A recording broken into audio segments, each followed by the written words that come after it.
Another installment of Spring with the Skipper, Jack McMullen, Marlins manager Clayton McCullough. I'm excited for this one. I was trying to think about the right way to frame this. If breakfast is the most important meal of the day, it feels like cage work is the breakfast for hitters, no? It's certainly where they spend a lot of their time, Jack, and they do. Pitching has become so much better in the sense that guys, they're throwing so much harder. They're doing all they can to make the ball move in so many different ways. So trying to get their, swing foundationally, in a good place, but then creating a training environment that you hope prepares and replicates as close to what they're going to see in the game as you can, we feel like is important. Last one for you before we go in. If you had all the bells and whistles that these guys have now, is Clayton McCullough a 10-year big leaguer? No, because there's still, the person that is wielding this weapon these guys are a lot more talented and physical than I was. Watching them every night and what they have to face, my appreciation just continues to grow. We still love you. You ready to go in? Yes, let's do it. You've got a whole bunch of different cages here. Obviously, we have 4 cages set up, and we're going to get to the traject. But you have so many guys doing so many different things. Like Owen Casey sitting here right now with a medicine ball sitting on top of a bucket. Is this player preference? What would you like to see them do? Great question. So there's stages. They come in here in the morning, and that is, guys will have routines. Maybe some drills that, are either working to kind of get their swing in the right place. And then when they come back here later on in the day, we're trying to put them in a tad more challenging type environment. So we got an arm here with Owen, and he's like kind of a mix, where he's trying to target a certain part of the zone and trying to combine it. Zone discipline is so important. You're only as good as what you swing at. And trying to impact the baseball, but it's also trying to get the ball into a part of the zone that you have the best chance to impact. So you see there's a little breaking ball, fastball, and the distance being closer now does force some decision making, trying again to make this a little bit more game-like than just maybe your traditional, four-seam show BP. Maximo here, 0-0, so there's some count fault here. It's fine. You say this a lot. You'd rather be 0-1 than 0 for 1. You're ready to hit every pitch, and now the ability to, shut down if it's not, what you're looking for. So you look at Connor. Connor's a very talented hitter. We know that, right? And Connor is working diligently on, maybe something better at what he's firing at. And now he's got some angle work here, and that's great. Great swing right there. So let me ask you, what's the benefit of having a pitch come in from an angle that, you never see in game? And a lot of hitting is we're trying to match pitch plane with your bat path, but then also, you're trying to match the angle, of the pitch. And it's not always going to be left-handed pitcher coming in hey, just try to stay inside and go to right field. That angle might make it really hard on a righty. This might be where you need to try to think about, being strong with your barrel and just beating it to the spot.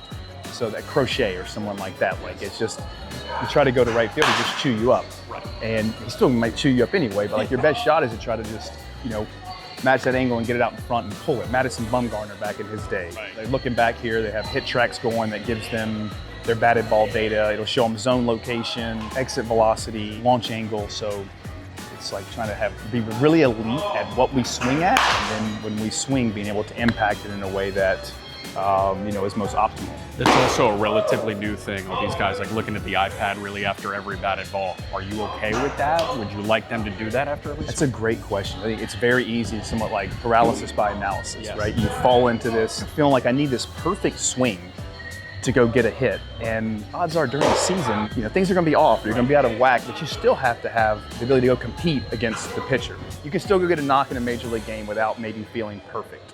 So definitely with the advent of technology and video, it's helped. It really has, but it can also be a trap where you're just striving for this perfect outcome every time. And the reality is it's not that easy. Now, before we get over to the traject machine, can I get a letter grade on your ability to throw batting practice? Oof, this is going to sound maybe, I throw very good batting practice. Pump yourself up a little bit. Is it A minus?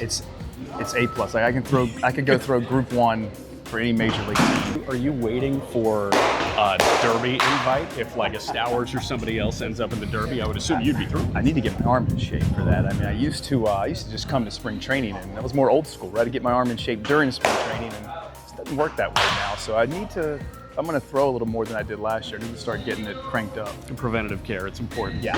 Who's the most routine, diligent-based cage worker that you've seen? Great question. I would say Xavier is a very thoughtful player. He probably takes a little more time than some others. Like, you process like what just happened and now use that. So it's a little more methodical to his work sometimes, and it's great. And then I think Stowers, very diligent. With Kyle, much was written last year about Kyle and closing up the top, and so like that's just part of every day. While he did so much better last year, he knows I need to touch this every day, just to make sure I'm good. If I feel like I'm good here, then I feel like I can cover a lot of the other things. So. All right, so you have sliced bread, you have probably the automobile, and then is the Traject machine the third best invention of the modern era? It certainly had been, everyone searching for how do you again get what they do in practice to look as closely to the game as you can. And I mean, Traject right now is probably the closest thing that our industry has. We were fortunate enough last year to get a great investment from ownership to have the ability to have Traject in Miami, have a Traject here in spring training for the guys. Our group in Jacksonville also has Traject, and they can come in day of, and you see you got a picture. This is Miles Mikolas, I believe. But you can put anyone up there, right? And now it's going to mimic their pitch shapes, the movement of the pitches, and someone running this and can try to simulate and mimic at bats. And now you go into it with, while not perfect, nothing is. This is at least here's the delivery, here's the arm slot. There's a pretty good feel of how the pitches are going to react and move when they're getting to an at-home plate. You're going into pinch hit, say, Jack. You're going into the game, and we kind of have an idea. They got this lefty down in the bullpen. We kind of know that he's probably going to potentially be coming in for this group of hitters here, and you might go pinch hit for someone. You go in there and cue him up. Get a few looks in. Before you then go potentially take a pinch hit. I mean, he has the ability to cue up a specific pitch, a mix of pitches, how randomized you want it to be to somewhat kind of cater what the individual is trying to get out of a particular session. When you come in here, generally in the cage, you're calibrating yourself and you're feeling yourself by swinging. And then trying to push that. A take is a really good rep. Good job, Ruiz. Going from 1-1 to 2-1 or 1-2 is a massive difference. Right? And how the chances, which side the pendulum starts to swing. So that's how you win, at bat. Just try to win pitches. And being okay at take is a valuable rep. Another edition of Spring with the Skipper. Close the book. I'm excited for our pitch design next week. That's going to be really fun. Clayton McCullough, appreciate you, man, as always. Jack, thanks a lot for doing this. Enjoyed it.